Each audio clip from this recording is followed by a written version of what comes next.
I think so many people are keyboard activists, right? Everybody's good at sending a tweet about how the world should be and nobody's doing anything about it. And that is just very much human nature. We've gotten soft as a culture. Yes. You know, I mean, of course we've gotten soft as a culture in the US because the US has had an incredible 200-year run.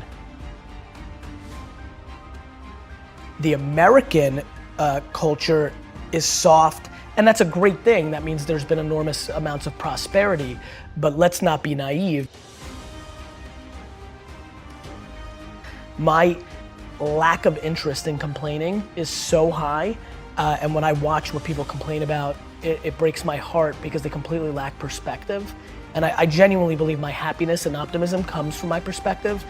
Even in political unrest times like right now, a lot of people are very bent out of shape, but the reality is that it's just never been better to be a human being.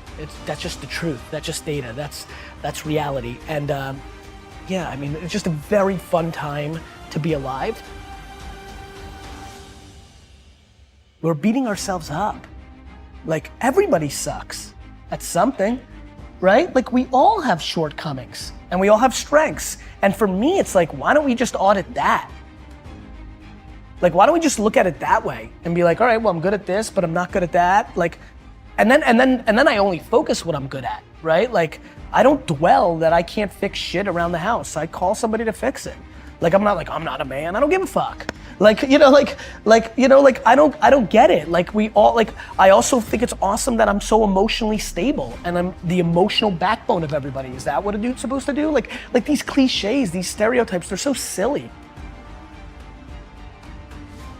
I don't need anybody to gain trust with me. It's there. Like, I believe that the human race is so grossly underrated. We are good. Of course we have some bad, there's fucking 7 billion of us. But like, when you look at our net score, it's bonkers shit. Like, do you know how much damage we could be doing to each other on an hourly basis and we don't? Like, we're still here.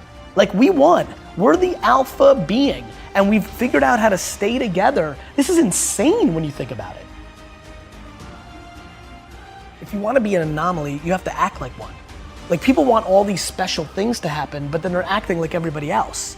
And that gets into the Saturdays in your 20s, like, or just like taking risks or things of that nature. Like, if there's anything they take away, it's like, look, like, you're gonna only be so pretty, you're only gonna be so smart, there's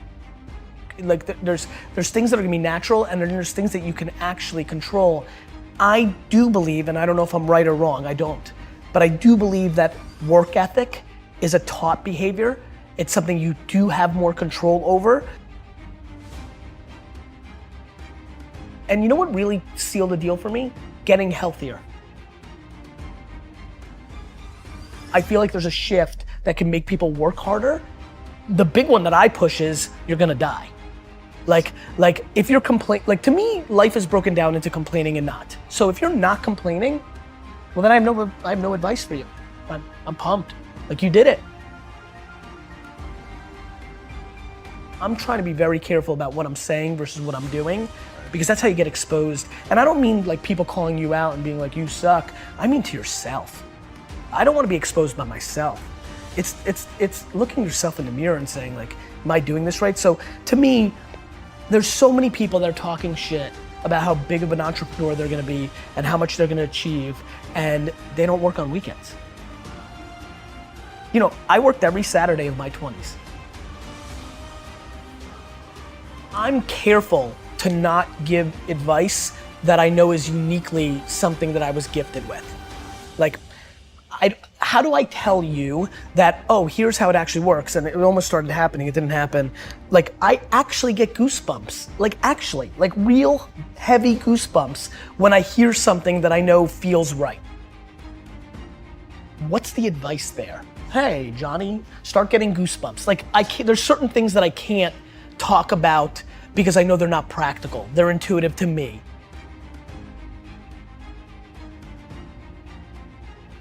I'm not obsessed with tactics.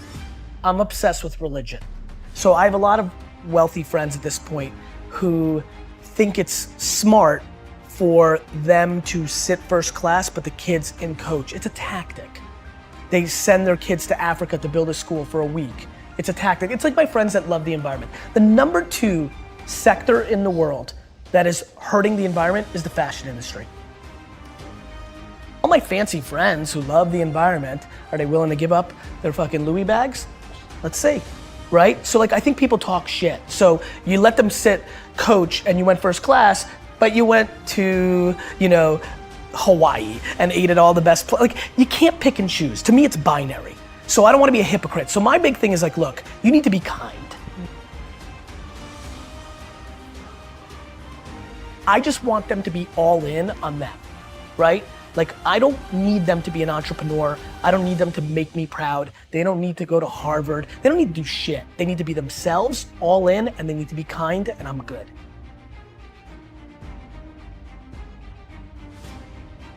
We all think our stuff is the best, and like, I get that. But yeah, that would be my advice, only because that also is liberating. To me, everything's about breathing, right? Like, to me, everything is about like, take full ownership for everything, and then everything gets easy, because then you're in control. And then learn how to love to lose. I think that's how entrepreneurship, that's how life is. We all have losses. And so I like loss.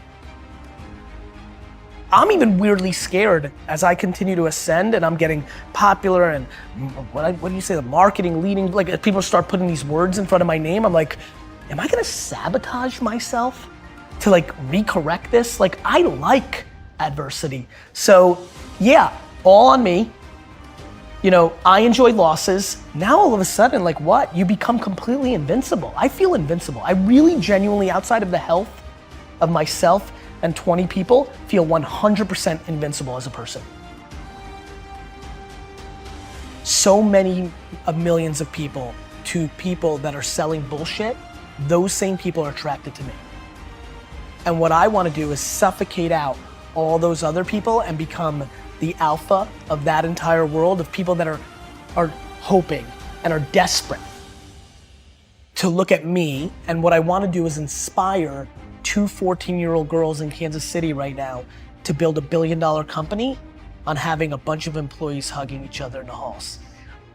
The sad part of that narrative was he did not treat his employees well. He became an icon, and the narrative became he got the most out of people by being a jerk. And that became romanticized. And a lot of people in Silicon Valley today run companies where they're mean because they think that's the right thing to do because they put Steve Jobs on a pedestal. I want my pedestal moment. I want to become that big.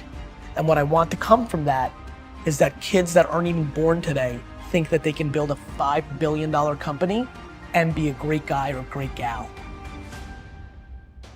And not everybody's gonna be happy about everything I did, but if it's 97% of people talking good behind your back, that's a real legacy. And I wanna do it in a pop culture way. I'm gonna do it anyway. People have done that before. Just so you know, there's plenty of people. Warren Buffett's a really good dude. Like, there's plenty of people that have done that. There's a difference. I wanna do it and I wanna be a rock star, right? Like, and that's where you influence people. Like, I wanna do it, but I also wanna be the most popular. And so then that person's like, oh, I wanna be him, so I guess I'll be nice. Like, I wanna literally take people who have DNA that's kind of nice and make them more nice because they think that's how I became big. So I basically wanna trick the business world into becoming kinder.